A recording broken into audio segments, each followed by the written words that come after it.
tapi sekarang sudah tidak lagi ya. Jadi kalau tanya-tanya minyak goreng, nanti kalau ada emak-emak yang hadir di sini, saya udah lepas tangan. Oke, nah jadi judul saya kali ini adalah ya sebagaimana amanat dari panitia, saya terpikir untuk membuat judul yang kira-kira relevan. Karena kita bicara di sini ekosistem dari CPO tidak hanya dari sisi pelaku bisnis yang besar, tetapi juga pelaku bisnis yang kecil, terutama SMEs. Nah, dalam hal ini saya teringat satu judul dari miniseri terkenal pada zamannya. Saya juga sempat menonton miniseri ini. Ini sebenarnya originated tahun 1976, ya, tetapi di rerun beberapa kali. Aktor-aktornya adalah Nick Nolte dan beberapa aktor terkenal lain, tapi yang paling terkenal tentunya Nick Nolte, yang di sini berbicara mengenai orang kaya dan orang miskin, bagaimana behavior mereka, dan bagaimana mereka bisa menjadi kaya, bagaimana mereka menjadi miskin.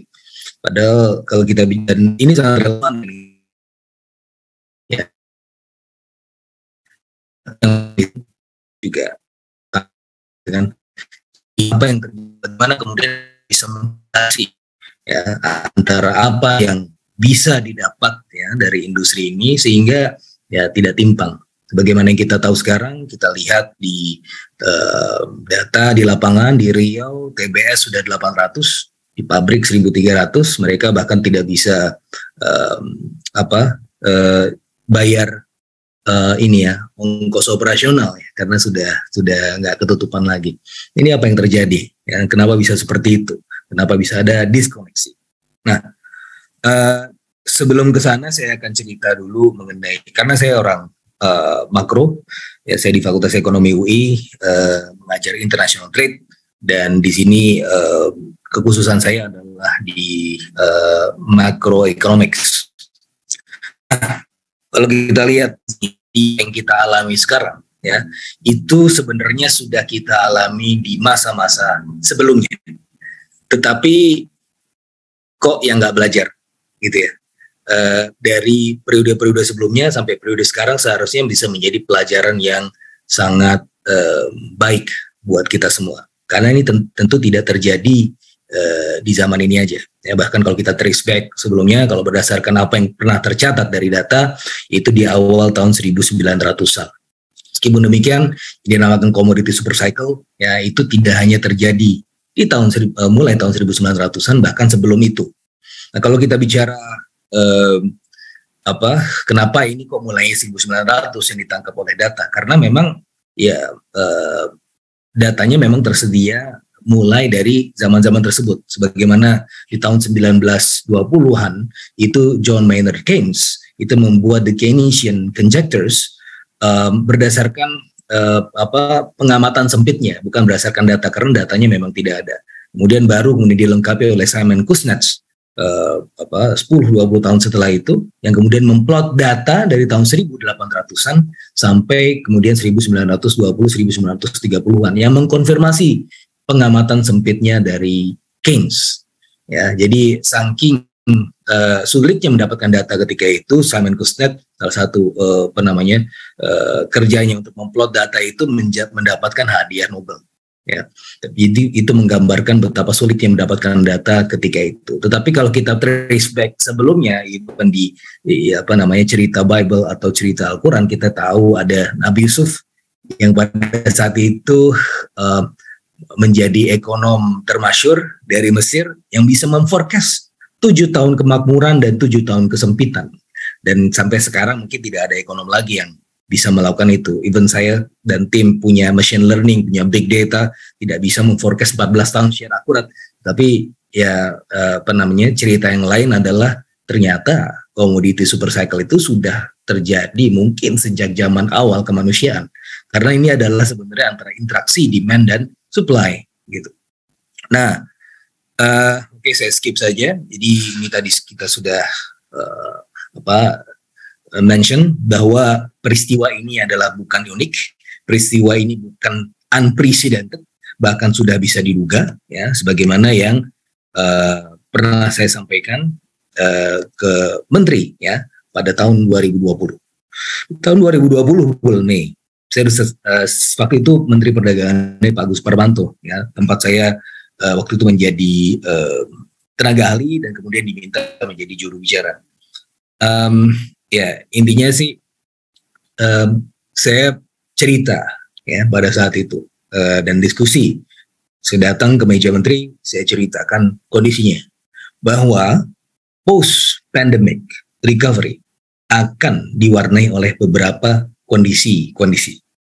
Nah, kondisi yang mungkin terjadi adalah dengan paket stimulus kelas dunia yang digelontorkan oleh big boys seperti Amerika Serikat, China, Jepang, dan juga negara-negara Eropa lainnya. Itu akan memicu overshooting dari sisi demand. Demand-nya melaju, sementara supply-nya selama pandemi itu tidak cepat menyesuaikan. Sehingga ada lag, ada sluggish recovery dari sisi produksi. Kenapa? Karena selama masa pandemi dan recovery itu ada penundaan masa tanam. Kemudian ada layoff. Kemudian ada mesin-mesin yang tidak dijalankan. Sehingga pada akhirnya dibutuhkan itu harus di-restart dan butuh waktu. Tidak secepat lonjakan dari sisi demand. Makanya ada potensi demand overshooting. Itu yang saya sampaikan di tahun 2020 bulan Mei ketika waktu itu melihat rencana-rencana negara-negara besar untuk memberikan stimulus-stimulus yang luar biasa besar. Dan dari kemudian saya sudah menyampaikan bahwa yang harus kita lakukan, ya, yang harus kita lakukan untuk mengantisipasi keadaan adalah kita harus berjaga-jaga. Kita harus membuat kerangka kerjasama internasional yang sifatnya bilateral dan juga regional untuk menjaga komoditas kita. Ya, tidak hanya berbicara dari sisi hulu, kita juga berbicara dari sisi hilir. Karena ternyata kalau kita, pada saat itu saya juga kemudian melihat bahwa prognosisnya untuk sisi hulu dari sisi komoditas primer kita tidak memiliki masalah yang luar biasa. Yang menjadi masalah adalah produk dari sisi hilirnya. Dan oleh karenanya, kerjasamanya harus berangkat di situ. Dan sebagai presiden, post 1998 crisis, kita punya Chiang Mai Initiative. Waktu itu memang fokusnya adalah penguatan reserves. Karena memang yang terjadi post 1998 crisis adalah shortage di international reserves.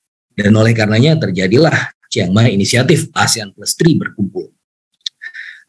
Sebagai presiden atau jurisprudensi itu sangat baik sekali untuk kemudian dimasukkan ya ke episode yang kita alami sekarang ya, dengan kemudian menghadirkan Chiang Mai Initiative jilid kedua, tetapi ini dalam konteks penguatan komoditas di sisi regional dan juga bilateral. Dan sebagaimana yang sempat saya sampaikan beberapa kali ke Kementerian Perdagangan, ya, mulai bulan Januari awalnya selepas saya tidak menjadi tenaga ahli dan juga juru bicara, tapi saya masih kontak erat dengan Kementerian Perdagangan. Saya sudah sempat sampaikan beberapa hal yang memang harus dilakukan dan beberapa hal yang tidak mesti dilakukan, dan itu ternyata abai untuk dilakukan oleh Kementerian Perdagangan. Saya sudah ingatkan dari bulan Januari bahwa subsidi ini tidak akan menjadi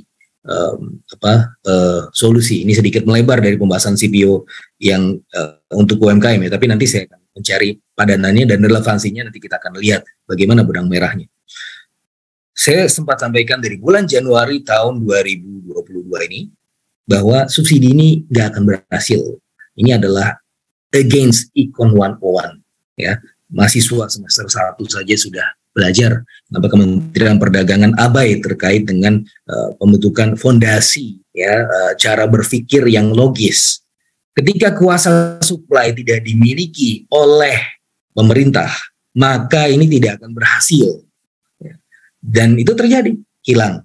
Ketika kemudian pemerintah ganti metode, Permendaknya keluar lagi, HET-nya dikeluarkan, tetapi tidak mengetahui ongkos produksinya berapa. Akhirnya apa? Langka lagi. Saya sudah sampaikan, nggak mungkin berhasil, ini juga hilang juga, dan nggak didengarkan. Sekali lagi, HET-nya tidak terjadi, ya, dan kemudian HET-nya kemudian tidak kemudian relevan dengan pemahaman dari pasar, dan pada akhirnya langka. Kenapa? Ya kalau mau jualnya rugi. Siapa yang mau jual rugi? Ya, bukannya barang yang nggak ada, karena kondisi CPO-nya sebenarnya oversupply. Masalahnya ada diskoneksi antara produsen CPO atau aktor-aktor yang berada di sisi hulu dengan aktor-aktor yang berada di sisi hilir. Aktor-aktor yang berada di sisi hulu ini banyak. Ada yang besar, ada yang kecil. Yang besar dia punya lahan sendiri, dia juga punya produk-produk hilirnya juga. Bagaimana yang kecil? Terdiskoneksi. Saya sempat berbicara, karena saya bukan pakar di bidang ekonomi pertanian, saya bicara dengan teman-teman dari IPB, salah satunya juga teman sesama tenaga ahli, namanya Prof. Firdaus. Saya tanya, ini jadi masalah apa enggak? Karena kan konglomerat ini toh juga memiliki produk-produk hilir. Nah, ternyata tidak semudah itu. Banyak yang ternyata, yang kita bicarakan sekarang, banyak yang kemudian tidak bisa terkoneksi. Sehingga pada akhirnya apa? Kondisi oversupply tidak dimaknai secara betul-betul jadi oversupply. Sehingga yang dilakukan oleh pemerintah adalah bukan memaknai kondisi itu, tapi menciptakan kondisi-kondisi yang lain yang justru kontraproduktif. Gitu. Nah, selama tidak ada yang diskoneksi secara cukup erat, maka aktor-aktor di sektor hilir akan memiliki koneksi yang erat dengan harga internasional. Nah, dengan demikian, kalau sebenarnya kita mampatkan, ya, kita kemudian lawan constraint dari sisi ekspornya 100%, ini justru akan menjadi masalah. Ya, 56% kita menguasai pasar ekspor dunia, 36% dari Malaysia. All in all hampir 90%. Sehingga kalau kita kontraksi atau kita tahan 56% itu pastinya harganya naik, nggak akan menyelesaikan permasalahan. Nah, oleh karenanya yang jadi bisa kita kuatkan adalah penguatan dari sisi hilirnya. Memang agak sulit untuk mempercepat keadaan itu sekarang, kan? Logistik, tata kelola, pembangunan industrinya, infrastruktur itu butuh waktu. Apa yang bisa kita lakukan? Ya melakukan kerjasama tadi yang sifatnya bilateral dan juga regional. Ya, yang bisa dilakukan secara segera. Bisa atau enggak? Bisa. Dalam konteks international economics ada namanya arbitrage, dan ini sangat bisa dilakukan. Ini tinggal masalahnya political will saja. Oke. Nah, lain lagi. Jadi ini ada peristiwa yang lain lagi. Yang juga kita harus mengerti. Jadi jangan cuma melihat CPO-nya saja, tapi kita harus lihat secara, ya. Nah, apa sih yang terjadi dengan Indonesia? Kita harus tahu. Yang terjadi adalah adanya shock dari pandemi, itu kita sudah sama-sama tahu, ya. Dan dari hasil olahan variance decomposition ini menunjukkan bahwa sumber tekanan terbesar itu berasal dari pandemi, 17%. Variance decomposition. Yang kedua, itu berasal dari sisi inflasi atau dari sisi tekanan komoditas, 16%. Probabilitas pandemi meledak tidak sebesar di tahun-tahun sebelumnya.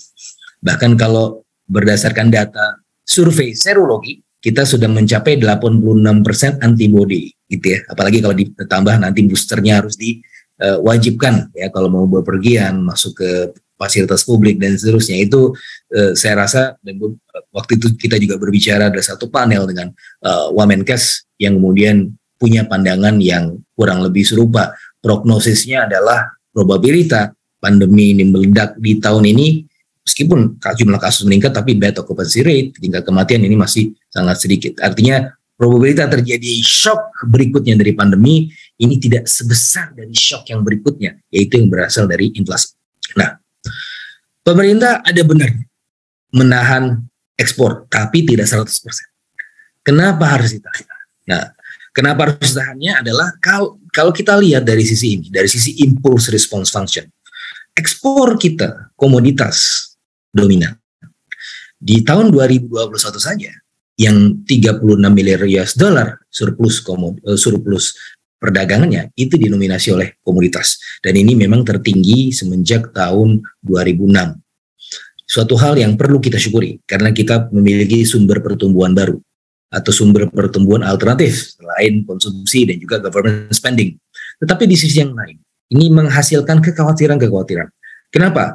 Karena ketika kondisi kita yang sebenarnya secara komoditas tadi oversupply, kita tidak mengalami apa yang dialami oleh negara-negara lain. Apa itu? Kelangkaan dari sisi supply sehingga mendorong cost push inflation. Ya, jadi ada tekanan dari sisi inflasi, dari sisi ongkos produksi, sehingga ini membuat potensi resesi, ya, ini sedemikian besar untuk negara-negara lain, seperti misalnya Amerika Serikat dan negara-negara besar lainnya. Salah satunya adalah dari sisi kelangkaan input produksi. Jadi bisa muncul stagflasi. Inflasinya naik, pertumbuhan ekonominya menukik turun. Nah, yang kita miliki sekarang adalah semacam luxury, ya, semacam berkah. Tapi yang namanya berkah itu tidak selamanya terjadi. Harus ada waktu di mana berkah itu harus hilang. Sebagaimana Nabi Yusuf 7 tahun kemakmuran, ada 7 tahun kesempitan. Maka ketika kita berbicara mengenai berkah, kita berbicara mengenai jalannya, jalan turunan. Berarti kan gampang, effortnya less dibandingkan dengan sebelumnya. Tapi yakinlah bahwa ketika kita jalan menurun, ya, yang mana itu dari sisi effort sangat mudah, pasti akan ada tanjakan. Kalau dari sisi ekonomi, kalau misalnya ada peristiwa-peristiwa baik, pasti akan diikuti oleh peristiwa-peristiwa buruk. Maka kita harus berjaga-jaga. Ini sebabnya di tahun 2016 Prof. Ademoy bilang, 2008 crisis. We were lucky at that time, but now we are running out of luck. Pada saat itu di tahun 2016 ketika kita berdiskusi di satu forum di FEUI. Dan yang terjadi atau dalam diskusi itu poinnya adalah kita melihat dan menyaksikan betapa post 2012 sebenarnya dari tahun 2008 onward kita melihat adanya satu ledakan komoditas yang disebut sebagai komoditi super cycle tadi karena ada gejolak yang cukup signifikan dari sisi finansial dan pada akhirnya itu menjadi inversely related dengan harga-harga komoditas. Ya memang kita mendapatkan berkah itu, tapi kemudian sampai di tahun 2013 itu menjadi hilang dan pada akhirnya ada tekanan dari current account dan itu membuat perekonomian kita menjadi lebih tertekan lagi sehingga pada tahun 2016 dalam diskusi itu Prof. Ademoy bilang we were lucky at that time but we are running out of luck. Kenapa pada saat itu ketika terjadi windfall profit kita lupa untuk melakukan investasi di bidang infrastruktur. Kenapa kita lupa untuk bertahan kemudian menahan gudang-gudang kita sehingga pada akhirnya ketika butuh kita punya stok misalnya seperti itu. Nah, yang kita alami sekarang adalah berkah komoditas, tapi itu bisa menjadi kutukan komoditas. Dia rich man bisa menjadi poor man. Kenapa? Karena tidak bisa melihat masa depan. Ibaratnya orang yang rabun jauh, ketika tidak memiliki kacamata, dia akan menjadi myopik, tidak bisa melihat masa depan. Makanya kacamatanya harus sering dipakai. Supaya apa? Supaya jelas, kelihatan, baik yang ada di dekat maupun ada di tempat yang jauh. Nah, dalam simulasi yang kami lakukan dalam impulse response function, kalau ini input diekspor semua, ya kondisinya oversupply. Kalau semuanya diekspor, maka yang terjadi adalah mulai dari kuartal 3 atau kuartal 2 tahun 2023 itu kita akan masuk periode kelangkaan input produksi yang pada akhirnya akan muncul tekanan dari sisi inflasi. Nah, inflasi ini sebenarnya di bulan Juni kemarin itu sudah tertinggi semenjak 2017. Kalau pemerintah gak kasih subsidi kemarin, ya Pertamina, itu bisa melonjak sampai 5%. Bahkan bisa lebih lagi. Itu sudah mulai muncul the narrow gap between producers price index ke consumer price index. Dari Gauss-Markov switching regime yang kita lakukan, jadi sekarang terjadi gap antara ongkos yang dialami oleh produsen dengan kemudian biaya yang dialami oleh konsumen. Itu yang terjadi, tapi semua bisa narrow, bisa kemudian menjadi lebih sempit jaraknya. Artinya apa? Artinya produsen itu akan segera mentransmisikan apa yang dialaminya, beban hidupnya, beban ongkos produksinya kepada konsumen. Sehingga pada akhirnya konsumenlah yang pada akhirnya menderita. Nah, ini akan menjadi lebih parah lagi kalau misalnya semua berkah dari komoditas tersebut kita ekspor secara gegabah, ya. 100% ditahan nggak bagus, 100% diekspor juga nggak bagus juga, gitu kan. Sebagai contoh satu sekarang imbas dari konflik Rusia dan Ukraina, Jerman sekarang harus mengimpor alat-alat berat batu bara untuk penambangan dari Indonesia. Kenapa? Karena mereka udah nggak punya lagi, udah di scrap batu bara, mereka udah mulai ke renewable energies. Tapi karena gasnya dipotong, renewable energies harganya naik, mereka balik lagi ke pragmatisme dalam ekonomi, yaitu yang paling penting sekarang supaya untuk menghidupkan ekonominya, dia kemudian mengimpor alat-alat berat dari Indonesia. Menurut data asosiasi dari alat berat di sektor pertambangan, itu kalau kita ekspor semua, kita nggak punya alat-alat lagi untuk kemudian menambang batu bara. Nah, ini juga hampir terjadi di setiap sektor, dan salah satunya adalah CPO yang juga harus dipercepat.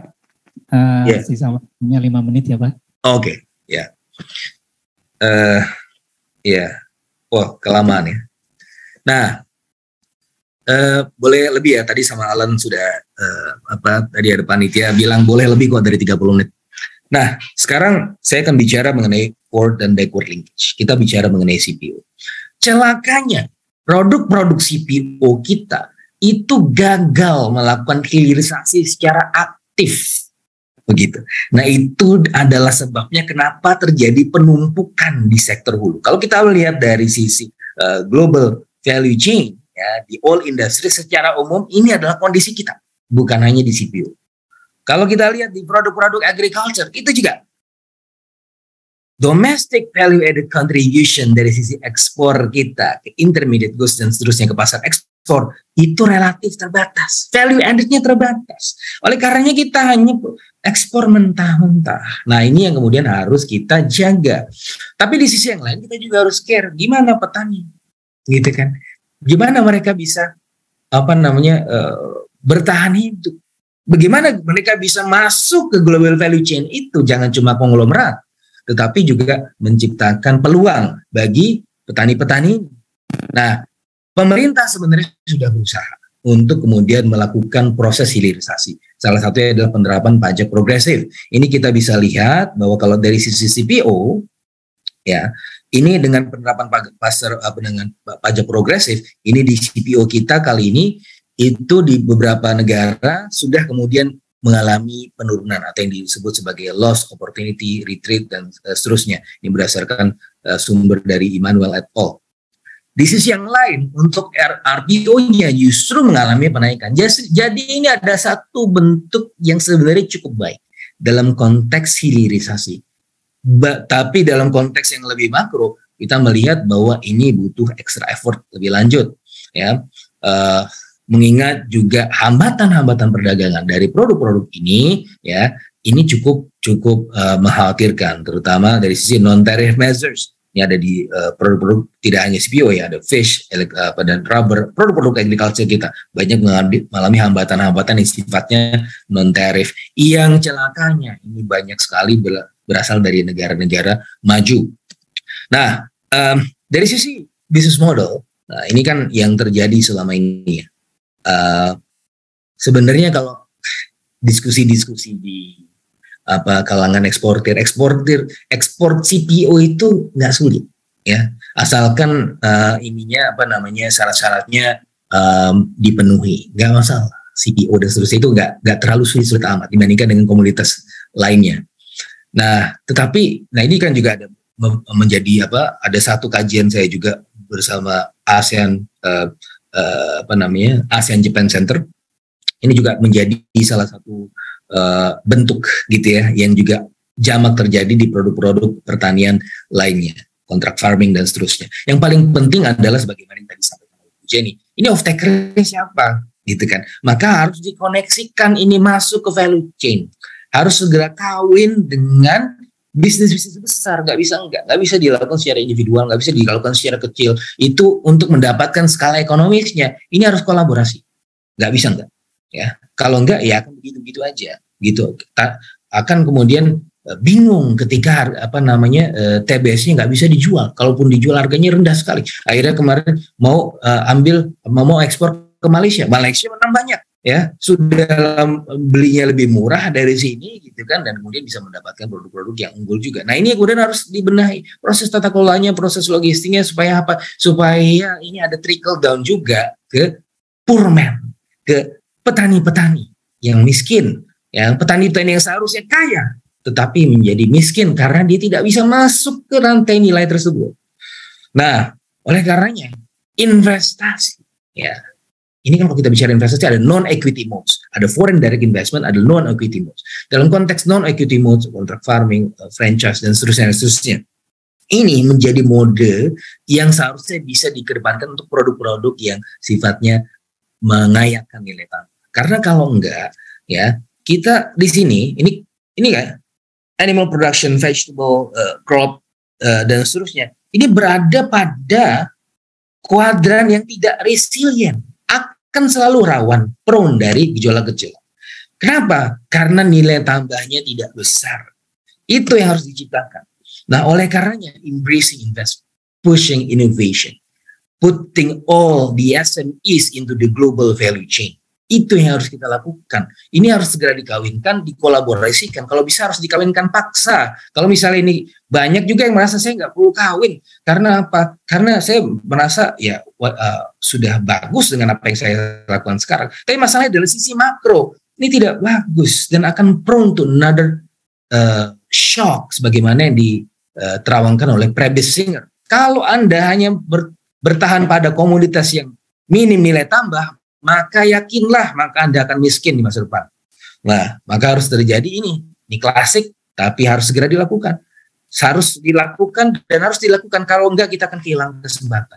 Human resource upgrade, logistical infrastructure upgrade, trade liberalization. Jadi jangan kemudian sungkan terhadap proses-proses perjanjian negosiasi perdagangan, karena itu pada akhirnya meleverage dan kemudian meningkatkan koneksi ke global production network.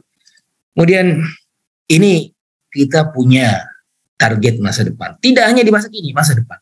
Masa depan adalah escape from middle income trap. Untuk itu, kalau kita bicara escaping from middle income trap, maka kontribusi dari value added-nya itu harus tinggi. Kalau enggak, kita akan menjadi tua sebelum kaya. Terima kasih. Kalau mau baca buku saya, bisa nih Trade Strategy Indonesia, For Regionalization to Regionalism, dan Globalization, Productivity and Production Network in ASEAN. Silakan bisa dicari di Google dan dicari sumber-sumber lainnya. Terima kasih, dari saya itu aja. Selamat siang. Assalamualaikum warahmatullahi wabarakatuh. Waalaikumsalam.